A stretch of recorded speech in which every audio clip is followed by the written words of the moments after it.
use that word never, God will show up every time and test you. Okay? Before we jump into this video though, you guys, don't forget to like, comment, subscribe to the channel, hit that notification bell. And is y'all ready? I'm not. Are y'all ready? Okay, let's go.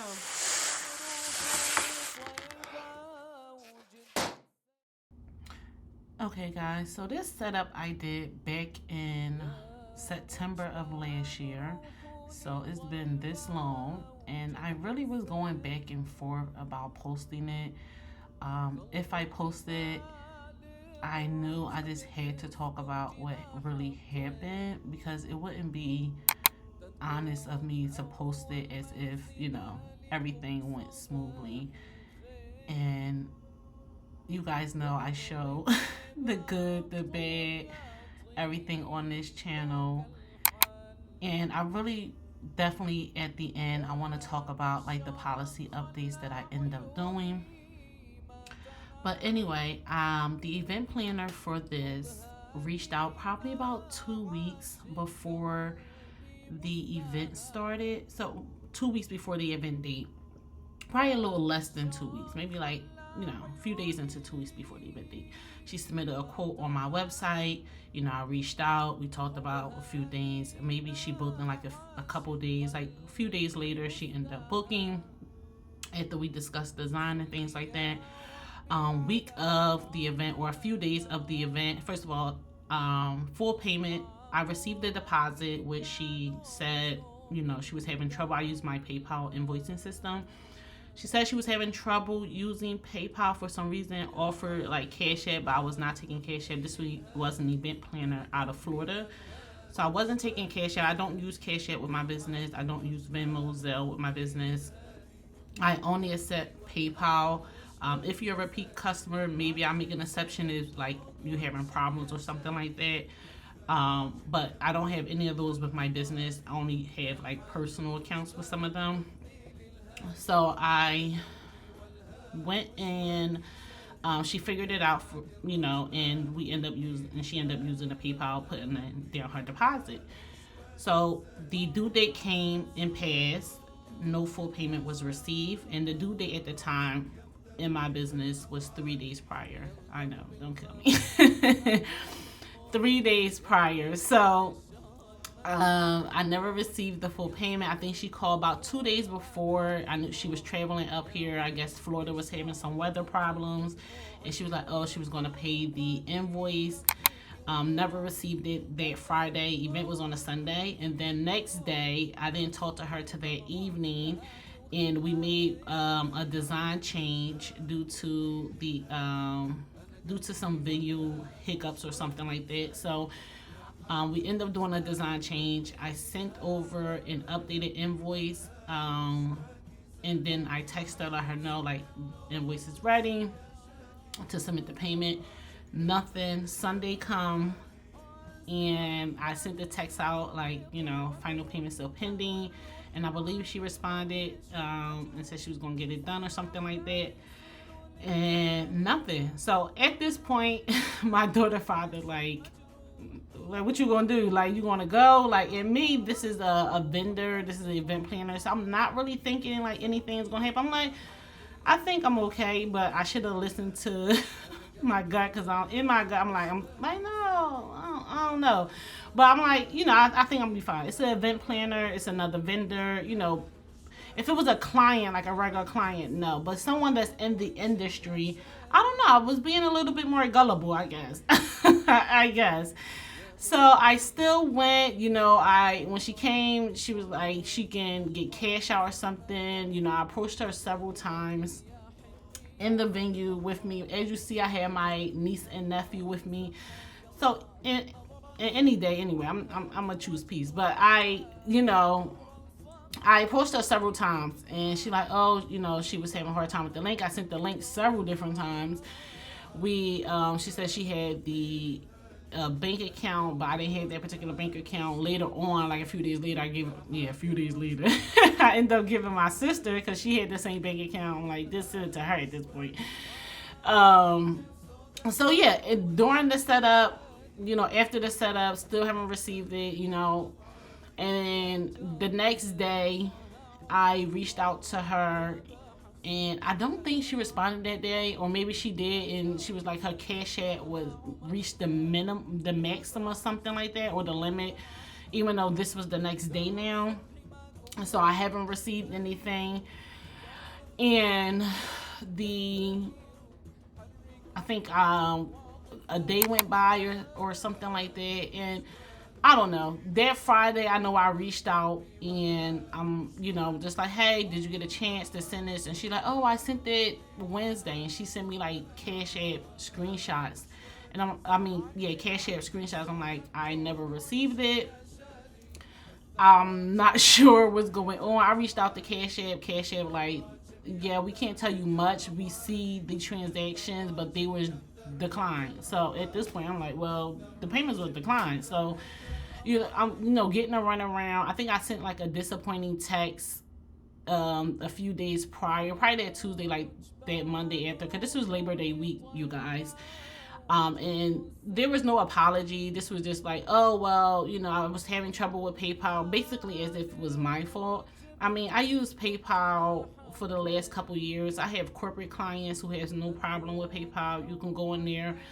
This is a $1 billion company with a customer service department. If you had a problem, then you need to contact them and, go through the process of that. I don't know. And PayPal really strict, so perhaps some stuff happening back in the day. PayPal don't forget anything. They catches stuff and they hold on to all records, I think. So I don't know what was going on. But anyway, just to sum that up, I never received the payment, and I submitted. So after I sent the text like, hey, Cash App said he didn't receive anything, I waited. I never received a response back from her. So like a few days later, I think I sent the text that Saturday. That Tuesday, at this point, I just thought I was burned. I'm like, I ain't getting no money. I posted on my story and I tagged, if you guys follow me on there back then, I had tagged her, and I'm just like, warning, she don't make full payments or whatever, or final payments, because I received the initial deposit, just not the final payment. And I finally get a text from her like, oh, I paid the deposit. She sent a Cash App screenshots. I'm like, yeah, but I still never received the final payment. Like, yes, you paid a deposit, but the other payments you did not pay. So we had a little back and forth, and then that was that. She was like, oh, she will receive the money back from Cash App, even though Cash App never had it, they said. So don't get me the line, you guys. So she said she'll get the money back in 2 to 3 days. I was not taking down the story at that time because I still didn't have my payment. So that was that. I reached out like 3 days later, never received a response after that. So I filed a claim with small claims in my city. Honestly, the legal system is a joke, you guys. The process wasn't too bad. To file it wasn't too bad. They did it electronically. However, it's just a lot, especially if you don't have a lawyer or something like that. I had to go down there, file the paperwork, and they had to schedule a date. I won out of default because she didn't show up. But honestly, unless you have like the exact address that's associated with their bank account or their social security number, like I went through the process of trying to get the money, and it leads nowhere. It's like, unless you can get this information and they're not going to give it to you, you're suing them. Why would they give it to you? So the legal system is just, I don't know. They need to figure that out, especially if you want to tell someone, oh, that you win, you can get your money. Like, I don't understand the process if they're not going to actually assist with getting your restitution at that point. I don't know. So that was that. And the thing is, I never knew who the client was because I only spoke with the event planner. However, I ended up finding the client, and she was a doctor. I reached out to her on Instagram. I DM'd her, and she read the message and never responded. And I was like a little disappointed. Like, I understand if you went through an event planner, and I DM'd her, nothing accusatory, just like, hey, sorry to reach out um, unexpectedly like this, but I work with your event planner. I did the balloons for your baby. Just giving information like, hey, this is a legit thing, and offered to give any additional information if she needed it. But I'm like, to not respond, I mean, I'm half and half. Some people like, yeah, if someone used an event planner and they paid them and they were supposed to pay all the vendors, then they probably just want to stay out of it. But for me, I don't know. Maybe I just have more. My faith is set up different. Like, I'm not leaving this earth owing anybody. Like, you think I'm gonna be talking to God on the day it matters the most about balloons and the payment? Like, no. This is gonna be the least of my worries. Especially because she was a doctor, I don't know, I expected something else, like at least a response, like, I'm sorry that it happened. I don't know, maybe my expectations was too high in all of this, and that was the problem from the start. But I really want to stop for a moment and just talk about just business practices in general. And I feel like we don't take on the responsibility of handling people money seriously, because before I even had an Instagram account, I made my Instagram in August 2021. The end of 2020, I already filed my business within my state as an LLC. I had my EIN number, my operating agreement license. I opened my business bank account. I started a business account with PayPal. Like, I was not playing with people money. I knew if I was going to do this, I wanted to take myself serious, and I had a responsibility, or have a responsibility, owning this business, that I'm not just taking people money and doing anything with it, or not running a legit business. I don't know. It just doesn't sit right with me. I feel like we have high expectations for other people, but we don't have high expectations for ourselves. And that's disappointing. But I really want you guys to, like, if you don't take anything from this video, if you have a policy, stand on your policy. If you don't have a policy, write your policy now. Because the only problem that happened here was I didn't enforce my policy. And having a policy and not enforcing the policy means nothing. It means nothing to have it then. If you're not going to enforce your policy, there's no point in actually having a policy. Seriously. So with that, let's go into the policy update.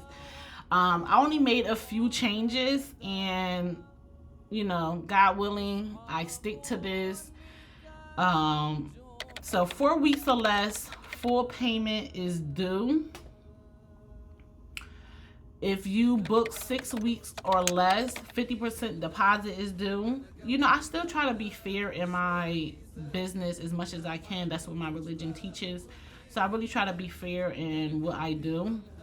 So 6 weeks or more, I'm going to keep it at 25% deposit, because most of the clientele that I have, they just everyday people. I'm not trying to take all the funds. I love doing smaller events. I love doing people baby showers, and everyone don't have 100% payment at the time of booking, and I understand that. So anyway, and then the final payment is due 2 weeks before the event date. So final thoughts, you guys: stand on your policy. Your policy is nothing but a boundary. It's just called policy in business. Don't just have a policy, enforce the policy, and learn from me. And now I really forced myself to go through this process to you guys. Because first I wasn't going to go through like the small claim of it, or I'm like, I don't feel like it. But I really forced myself to do it. And I'm glad I did, because even though there was no outcome of it, I didn't get anything. If anything, I lost more money putting up for all the fees that I have to pay.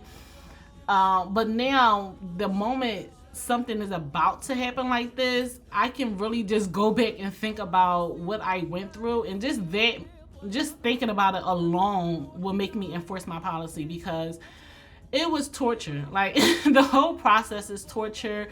Everything is just, it sucks. But you know, I take responsibility for not enforcing my policy, and it's a lesson learned. It's a lesson learned. You live and learn, and you make better decisions in the future. And I hope you guys learn from me. Enforce the policy. Enforce the policy. But this is the final video, you guys. Sorry I didn't talk about much of the balloons, but I hope you guys enjoy some of the information that I shared, and the next video will not be down like this. I'll see you guys later. Bye.